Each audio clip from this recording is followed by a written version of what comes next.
মই লৈ আহিছো 4টা ষ্টেপৰ এটা ফেচিয়েল কিট যেটো ফেচিয়েল কিটেৰে আপোনালোকে ইনষ্টেন্ট স্কিনৰ গ্লো আনিব পাৰিব ফাৰ্ষ্টত আমি স্কিনখনত পানী লগাই লম অকমান তাৰ পিছত আমি এটো ব্যৱহাৰ কৰিম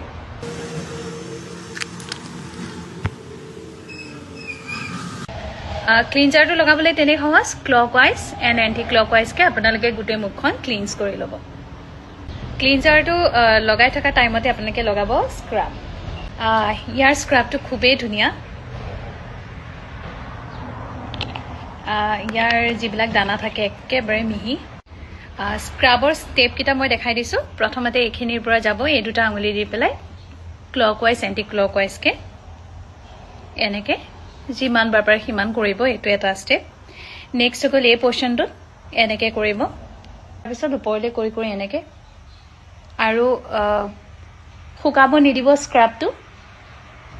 পোৰ্শনটো এনেকে এইখিনি জেগাত সাফা কৰিবলৈ এনেকে স্ক্ৰাবটো কৰাৰ পিছত আপোনালোকে ধুনীয়াকৈ মুখখন ধুই ল'ব তাৰ পিছত আমি ক্ৰীম মাসাজ কৰিম ক্ৰীমটো আপোনালোকে ল'ব অকমান লৈ পেলাই এটো দি পেলাই মাসাজ কৰিব সো মাসাজৰ কাৰণে মই কেটামান ষ্টেপ আপোনালোকক দেখুৱাই দিম প্ৰথমতে এপ্লাই কৰি ল'ব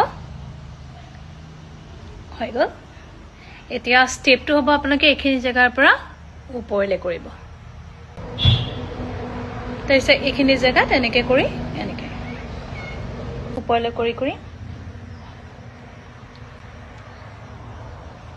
এটো এনেকে ল'ব লাষ্টত আহি গ'ল আপোনালোকৰ ফেস মাস্ক সো ফেস মাস্কটো আমি গুটেই মুখত এপ্লাই কৰিম 10 মিনিটস আমি ৰাখিম তাৰ পিছত আমি স্কিনখন ওয়াইপ অফ কৰি দিম বা তাৰ পিছত আমি খালি পানী দি ধুই দিলে আমাৰ স্কিনখনত গ্লো আহি যাব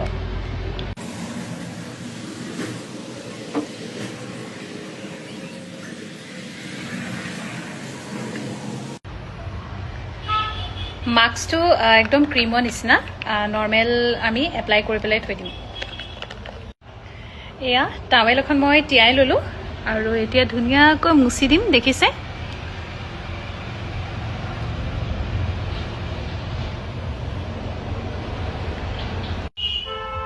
এটো এটা সঁচাই ম্যাজিক্যাল প্ৰডাক্ট হয় আৰু এটোৱে আপোনালোকৰ স্কিনখনৰ উজ্জ্বলতা বঢ়াব আপোনালোকৰ স্কিনখন সফট কৰিব সাপল কৰিব যদি আপোনালোকৰ স্কিনত পিগমেন্টেশন আছে ডাৰ্ক স্পট আছে হেখিনি নাইকিয়া কৰাত সহায় কৰিব সো ইয়াৰ কাৰণে যদি ডিটেইলছ জানিব বিচাৰিছে তেনহলে আপোনালোকে ৰিপ্লাই কৰিব পাৰে